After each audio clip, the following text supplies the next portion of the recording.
This is the ultimate NVIDIA Control Panel optimization guide. In this video, I'll show you the best settings to boost performance without sacrificing quality.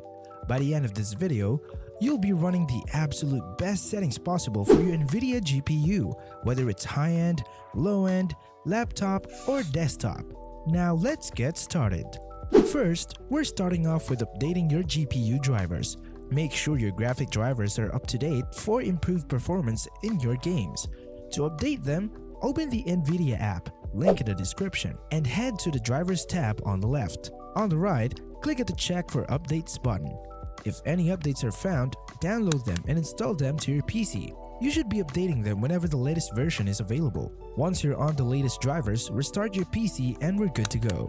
Now open the NVIDIA Control Panel. For the majority of people out there, you should be able to just right-click on your desktop and find the NVIDIA Control Panel there. However, if it's not there, you can open the Windows Store and install the NVIDIA Control Panel there. Once you're there, we will start off with Adjust Image Settings with Preview. We're going to change this to the middle option so we can actually apply our own settings. Go to the bottom, select Apply, then click Take Me There to go to the Manage 3D Settings tab. We have the Global Settings panel and Program Settings. Program settings are per game settings. Let's say you wanted to enable some specific features on a certain game you play. Well, the program settings is a way to set specific settings for each of your games. If any specific option is not covered in this video, feel free to leave it alone. In the global settings, for the first setting, we have image scaling, depending on if your system supports it. This uses upscaling technology paired with a sharpening filter to enhance lower resolutions, outputting a sharper, upscaled image while boosting performance. To enable it, go into one of your games. Set your in-game resolution to anything lower than your monitor's native resolution. And image scaling will upscale it for improved visuals and higher FPS. While it's not as effective as DLSS or FSR, it's built into the driver and offers a solid performance boost if those options aren't available for you. Ambient occlusion. For the absolute best FPS possible, set this to off. Anisotropic filtering enhances the visual quality of game textures when viewed at steep angles. Set this to application control. Anti-aliasing FXAA smooths out jagged edges on game objects but can reduce FPS. Set this to off. Anti-aliasing gamma correction. It's recommended to have this on to ensure you have the best visuals possible. Anti-aliasing mode. Set this to application controlled. Anti-aliasing transparency. Set this to off. Background application maximum frame rate. This will limit the FPS of any game that's running when you tab out of it, which saves resources. If you want to set this up, go with on and set it to 20 FPS. CUDA GPUs. Leave it set at all. CUDA fallback policy. Leave this set to driver default. DSR. It's outdated, so turn it off. Low latency mode. Set this to on. If you're using a gaming laptop with an NVIDIA GPU, you may only have the option to select Ultra. If so, choose that. This setting reduces latency in competitive games by removing a rendering queue between the CPU and GPU.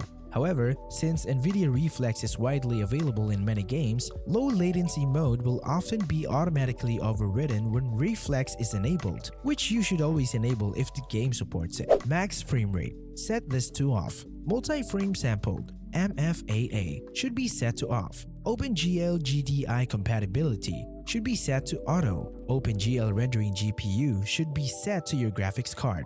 For power management mode, avoid using Prefer Maximum Performance as this prevents your GPU from idling, increases power consumption, and generates unnecessary heat. While it's inefficient globally, it's useful for specific games. Preferred refresh rate should be set to highest available. Shader cache size. A larger cache can improve performance by reducing shader regeneration. I recommend setting it to 10 GB.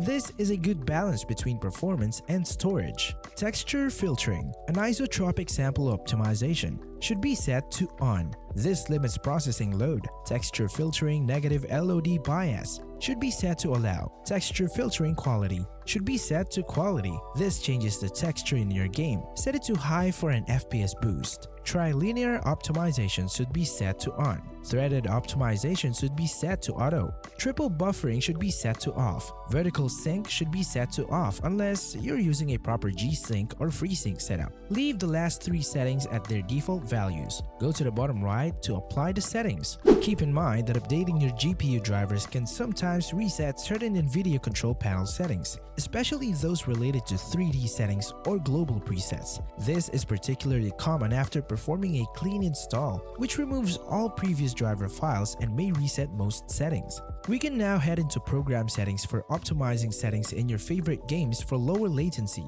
improved visuals, or higher FPS. Go to program settings and use the drop-down menu to find a game you want to optimize. If you can't find your game listed here, head over to the add section for a more extensive list. If you still can't find your game, navigate down to browse and manually locate the game's application. Here are some settings you might want to tweak for better performance. If you want to use NVIDIA image scaling for individual games in program settings, you can adjust the sharpen level for the application accordingly. If the game you're playing doesn't support NVIDIA Reflex and you're experiencing low FPS, it may be beneficial to set it to low latency mode to ultra instead of on for that specific game. If you're struggling with low FPS in a game, set the power management mode to prefer maximum performance to use more of your GPU's power. If you'd like to configure settings for another game, simply return to the drop-down menu, select the next game, and adjust the settings as needed. Next, head into the PhysX settings tab and set the processor to your graphics card. Then hit apply. Moving on to the desktop color settings, these are entirely based on personal preference. If you want more vibrant visuals, adjust the digital vibrance slider. And that's it! With these optimized NVIDIA Control Panel settings, you're now getting the best balance of performance and visuals for your games.